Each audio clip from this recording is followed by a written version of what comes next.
जब तक हमारी मांगें नहीं मानी जाती सारी, अनवरत जो हमारा धरना है, जो शांतिपूर्ण तरीके से जिस प्रकार से अभी तक हम लोगों ने किया है, ये इसी प्रकार चालू रहेगा। वो माननीय मुख्यमंत्री को समझना चाहिए। वो हम सीधा 1 to 1 मिलकर उनको बताना चाहते हैं। कहा जा रहा है कि छात्र अब सीएम हाउस का घेराव करेंगे।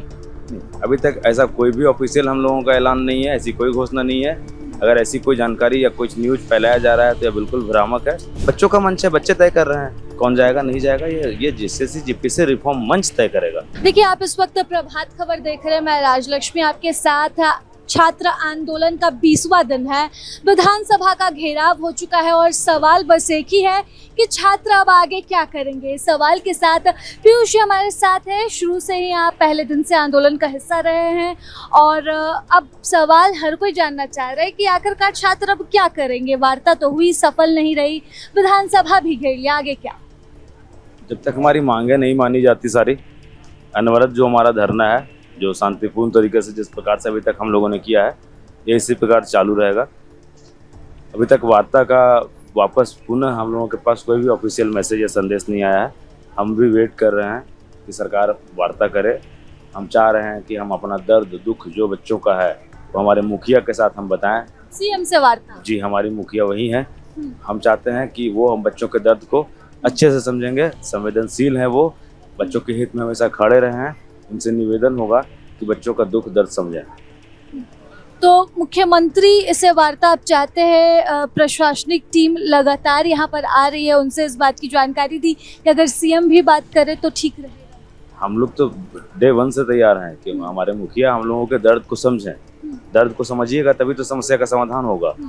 तो हम लोगों ने यह बात प्रशासनिक विभाग में भी एसडीओ सर के माध्यम से भी बताया है कि हम चाहते हैं कि हमारे जो सबसे बड़े मुखिया हैं राज्य के, वो हमारे दर्द को समझें। बच्चे वो कितनी पीड़ा में हैं, वो माननीय मुख्यमंत्री को समझना चाहिए। वो हम सीधा 1 to 1 मिलकर उनको बताना चाहते हैं। तो छात्र किस पीड़ा में है? अच्छा, एक तस्वीर अभी आप देखेगा, काके रोड साइड जब जाइएगा तो वहाँ पर बैरिकेड्स बहुत लगे हुए हैं। कहा जा रहा है कि छात्र अब सीएम हाउस का घेराव करेंगे। अभी तक ऐसा कोई भी ऑफिशियल हम लोगों का ऐलान नहीं है, ऐसी कोई घोषणा नहीं है। अगर ऐसी कोई जानकारी या कुछ न्यूज फैलाया जा रहा है तो यह बिल्कुल भ्रामक है। इस बात का खंडन करते हैं हम।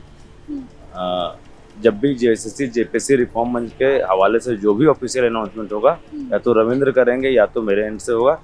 ये बिल्कुल फेक नरेशन चल रहा है, इस बात का खंडन करते हैं हम लोग। अच्छा, ये जेपीएससी जेएसएससी रिफॉर्म्स मंच पर जब बात आपने की है तो एक सवाल शिल्पी नेहा तिर्की ने कल उन अस्पताल में भर्ती छात्राओं से पूछा कि आपको इस मंच का, आपको इस कमेटी का हिस्सा क्यों नहीं रखा गया जो छात्र अनशन पर है। तो ये सवाल किस हद तक जायज़ आप मानते हैं? पहली बात कि यहाँ सबका रोल डिवाइडेड है, सब अपने अपने रोल में लगे हुए हैं। मंच ने तय किया कौन अनशन करेगा, मंच ने तय किया कौन मीडिया ब्रीफिंग करेगा, मंच ने तय किया वॉलंटियर्स कौन होंगे, सुरक्षा की जिम्मेदारी किनकी होगी। पूरे आंदोलन की रूपरेखा मंच ने सामूहिक नेतृत्व के द्वारा तय किया गया। अब माननीय मंत्री महोदय से सवाल यह भी होगा मेरा कि वो यह भी बता दें कि हम लोग आंदोलन करें या ना करें। जब वही डिसाइड कर रही हैं कि कौन जाएगा डेलीगेशन में, कौन नहीं जाएगा, ये छात्रों को तय करने दिए। इससे मंत्री महोदय का क्या लेना देना, यह बात नहीं समझ में आ रही। बच्चों ने तय किया है कि बच्चे जाएंगे, कौन जाएगा ये बच्चे तय कर रहे हैं। सरकार या विपक्ष या कोई भी किसी चीज़ का हम लोग क्या मतलब इन सब चीज़ों से। बच्चों का मंच है, बच्चे तय कर रहे हैं कौन जाएगा नहीं जाएगा। ये जीसीसी जीपीसी रिफॉर्म मंच तय करेगा। मुझे लगता है कि यह टिप्पणी खेदजनक है। माननीय मंत्री महोदय को बचना चाहिए चीज़ों से। माननीय मंत्री महोदय की इस टिप्पणी से छात्र सहमत नहीं है। और एक आखिरी सवाल पीयूष की, अभी कुछ दिनों से जब से आप लोगों ने विधानसभा का घेराव किया है उसके बाद से ही रात में यहाँ पर पुलिस गश्ती जो है वो अधिक मात्रा में रहती है, अधिक मात्रा में पुलिस बल यहाँ पर मौजूद रहते हैं। लाइटें भी बंद करवा दी जा रही, इस तरह की भी खबरें आए। 2-2, 3-3 बजे तक का ये माहौल ऐसा भी 2 दिनों से देखने को मिल रहा है। जी, कल इस संदर्भ में एसएसपी सर से बात हुई थी हम लोगों की। उन्होंने कहा कि हम बस आपकी सुरक्षा के लिए वहाँ पे हैं और किसी प्रकार का असामाजिक तत्व न घुस पाए। ये लॉ एंड ऑर्डर मेंटेन करने की जिम्मेदारी प्रशासन की है।